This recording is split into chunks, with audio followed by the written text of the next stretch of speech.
Seja bem-vindo ao mundo marcial. No mundo romano antigo, os jogos de gladiadores eram usados por uma variedade de razões. Por imperadores e aristocratas ricos, eles eram uma oportunidade de mostrar sua vasta riqueza para a população. Jogos de gladiadores também foram usados para comemorar vitórias militares, marcar visitas de importantes funcionários ou comemorar aniversários.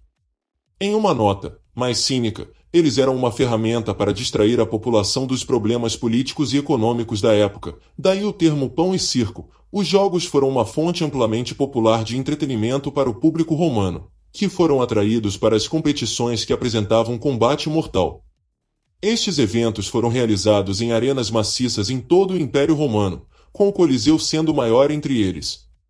Este vídeo examina o mundo antigo dos gladiadores romanos, como eram as suas vidas, cobrindo suas rotinas, equipamentos, treinamento de armas e abordagem mental e, claro, as artes marciais. Mas antes de continuarmos, não se esqueça de inscrever-se no canal e deixar o like e conferir a playlist com temas semelhantes com vídeos como este. Em latim, gladius significa espada, enquanto gladiadores significa espadachim, que também pode ser traduzido como aquele que usa uma espada. Historicamente, teoriza-se que os romanos podem ter adotado lutas de gladiadores dos etruscos, ou que as tribos do sul da Itália e ou os gregos podem ter realizado jogos de gladiadores em funerais para comemorar as mortes de cidadãos famosos e ricos. Em Roma, os primeiros combates de gladiadores são registrados como tendo acontecido em 264 a.C. Antes dessa época, era comum que os aristocratas sacrificassem prisioneiros nos túmulos de guerreiros heróicos. A prática de ter pares de escravos lutando até a morte em funerais substituiu o método mais primitivo de sacrifício humano direto como homenagem aos soldados caídos. Os aristocratas gastavam muito dinheiro na criação de competições privadas de gladiadores para suplicar aos convidados e prestar homenagem aos seus familiares. Eventualmente, esses jogos evoluíram de ritos funerários para apresentações públicas completas para o entretenimento em nome do imperador romano, embora jogos privados ainda fossem ocasionalmente realizados por patronos ricos. Após a morte de Júlio César em 44 a.C., o surgimento do combate de gladiadores como um espetáculo público iniciado pelo Estado e pelo imperador para apaziguar seus súditos realmente decolou a maneira romana de manter os índices de aprovação. Os jogos forneceram o pano de fundo pelo qual o governo poderia manter o público sob controle, dando a eles o que eles queriam, e diminuir a possibilidade de revolta e dissidência. Gladiadores e a arena. Os combatentes lutavam em anfiteatros cheios de areia, para absorver sangue, e podiam acomodar milhares de espectadores, sendo o mais famoso o Coliseu na própria cidade de Roma. Esta arena tinha capacidade para 50.000. Cambistas de ingressos eram comuns e frequentemente tinham um retorno considerável sobre seu investimento. Os gladiadores geralmente eram escravos, prisioneiros de guerra ou criminosos, embora houvesse alguns voluntários que lutavam nos jogos. Eles treinavam em escolas específicas de gladiadores e recebiam prêmios monetários por suas tribulações. O gladiador médio lutava 3 vezes por ano e poderia eventualmente ganhar sua liberdade se demonstrasse grande coragem e alcançasse várias vitórias. Eles recebiam excelente atenção médica e tendiam a viver mais do que o cidadão romano médio. Os gladiadores tinham uma dieta vegetariana saudável, e evidências históricas mostram que muitos estavam acima do peso e cultivavam camadas de gordura propositalmente para proteger seus órgãos vitais de ataques letais e sangramento. Às vezes, os gladiadores acabavam treinando soldados legionários romanos se os recursos e o pessoal fossem escassos. As lutas de gladiadores canhotos eram sempre eventos principais, e os canhotos tinham uma vantagem de combate sobre seus oponentes mais ortodoxos, semelhante aos canhotos dos esportes modernos.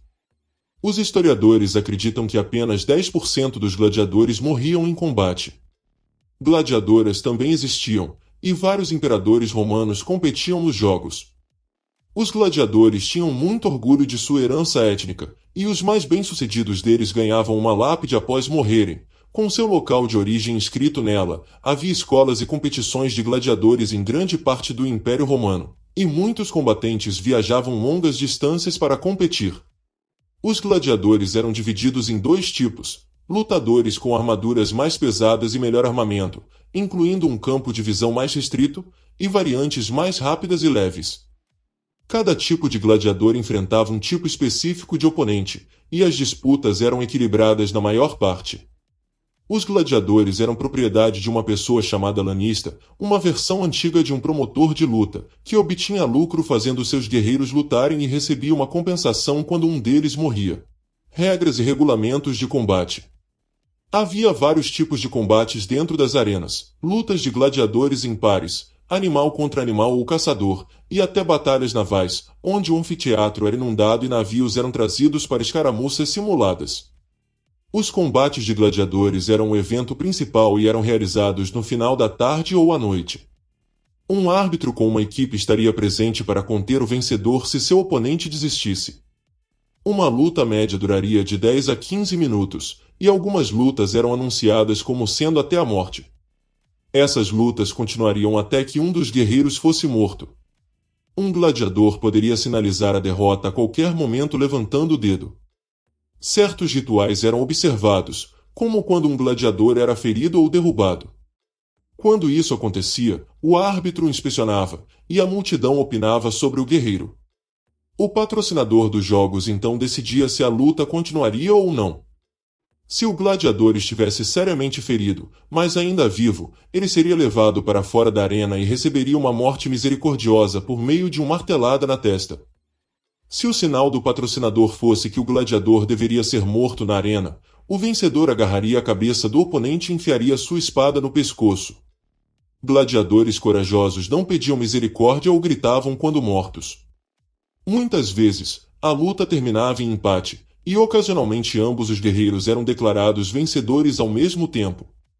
Todos os tipos de armas eram empregados, dependendo do tipo específico de gladiador e seu oponente. Carruagens também eram usadas em algumas partidas.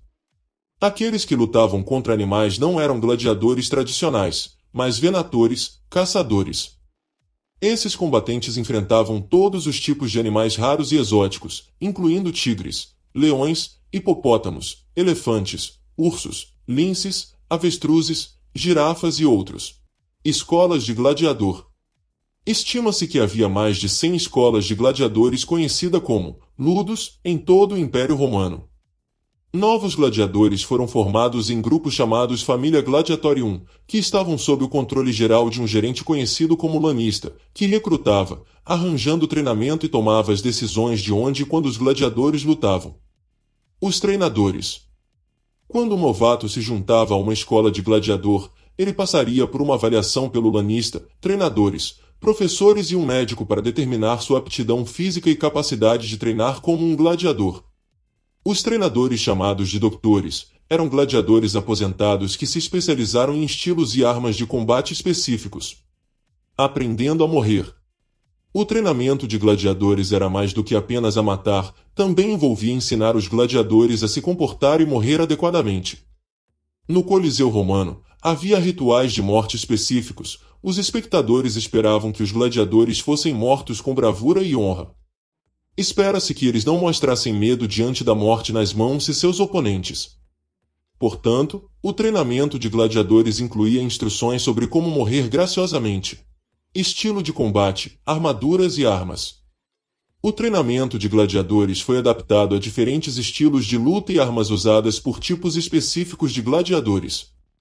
Aqueles que lutavam com armaduras pesadas eram mais lentos e precisavam de técnicas e habilidades diferentes em comparação com aqueles que estavam levemente armados e rápidos. Os variados estilos de luta exigiam treinamento personalizado com base na armadura, armas e técnicas dos gladiadores. Técnicas de combate foram desenvolvidas para ajudar os gladiadores a superar seus oponentes da maneira mais eficiente e eficaz possível. As artes da luta tornaram-se aperfeiçoadas, à medida que a experiência adquirida pelos gladiadores em fazer mortes letais eficientes era passada em escolas de treinamento. Quando alguém se tornava um gladiador, foi-lhes atribuído um tipo específico e estilos de luta e praticava constantemente. Um tipo específico de gladiador só lutou contra outro tipo específico de gladiador, conforme determinado por regras bem estabelecidas. Esses emparelhamentos foram destinados a fornecer aos combatentes forças e fraquezas compensadoras, em um esforço para dar a melhor exibição. Gladiador combatente, artes marciais do gladiador. A cultura grega foi absorvida pela romana. Isso incluía as tradições de wrestling, boxe e o pancrácio. A luta grega se tornou a luta romana. Da mesma forma, os romanos adotaram o pancrácio escrito em latim pancratium. No entanto, isso não foi suficiente para os imperadores romanos, assim decidiram aumentar a violência nos esportes de combate a um grau não visto antes. Como dito antes, eles absorveram a prática de boxe, wrestling e pancrácio dos gregos, mas eles queriam que ficasse mais violento, então foi desenvolvido e criado o caestus. Era um tipo de luva cravejada, que tinha pontas afiadas. Tinham várias versões, cada uma projetada para causar mais danos. Os gladiadores usavam essa espécie de luva durante as partidas de boxe e pancrácio romano. O caestus foi usado para aumentar o dano infligido ao oponente. O pancrácio romano tinha suas próprias técnicas, dando ênfase na utilização do caestus. Percepção social. Como a maioria dos gladiadores eram escravos ou criminosos, eles já eram uma das classes mais baixas da sociedade. Um gladiador era percebido na pior das hipóteses como uma desgraça social, na melhor das hipóteses, uma celebridade heroica, e geralmente algo entre os dois. Eles tinham tatuagens marcadas na cabeça, mãos e pés para distinguir seu status inferior. Muitos aristocratas não compareciam aos jogos por medo de manchar sua reputação. Os gladiadores geralmente tinham um público fiel de admiradoras, embora fossem legalmente incapazes de manter relações com mulheres cidadãs. Uma pesada campanha publicitária foi planejada pelo organizador dos jogos, e os gladiadores endossavam certos produtos. Brochuras eram distribuídas que destacavam os guerreiros e suas realizações. Os gladiadores eram exibidos publicamente nas ruas antes de um evento, e banquetes eram realizados em seu favor. Esses fatos sugerem que os jogos eram muito populares entre os cidadãos comuns. Imperadores e aristocratas tinham opiniões variadas sobre o combate de gladiadores, mas todos reconheciam o potencial dos jogos em saciar o apetite das massas e mantê-las contentes, enquanto tiravam o foco do governo romano muito corrupto. Abolição. À medida que a propagação do cristianismo cresceu no Império Romano, o desejo por esse nível de barbárie diminuiu. Multidões diminuíram enquanto muitos abraçavam a nova fé de amor, paz e compaixão. Os imperadores também começaram a se converter e aprovaram leis proibindo esses tipos de eventos. E finalmente, em 393 d.C., o pancrácio, juntamente com todos os combates de gladiadores e todos os festivais pagãos, foi abolido por decreto do imperador bizantino cristão Teodósio I. E assim a era dos gladiadores chegou ao fim. O legado. Os jogos de gladiadores continuam a ser sentido na cultura e história romanas. Para a população comum, os gladiadores personificam a ética marcial e inspiram admiração devido à sua bravura e habilidade. Eles eram celebrados na arte, seus feitos e coragem refletidos em objetos preciosos e comuns encontrados em todo o mundo romano. O legado dos jogos de gladiadores continua a ser sentido na cultura e história romanas. Eles continuam a ser um assunto fascinante e controverso de estudo até hoje. Obrigado por ter chegado ao final do vídeo. Considere ver mais vídeos no canal. Curta, inscreva-se, comente, compartilhe, ative as notificações e até a próxima.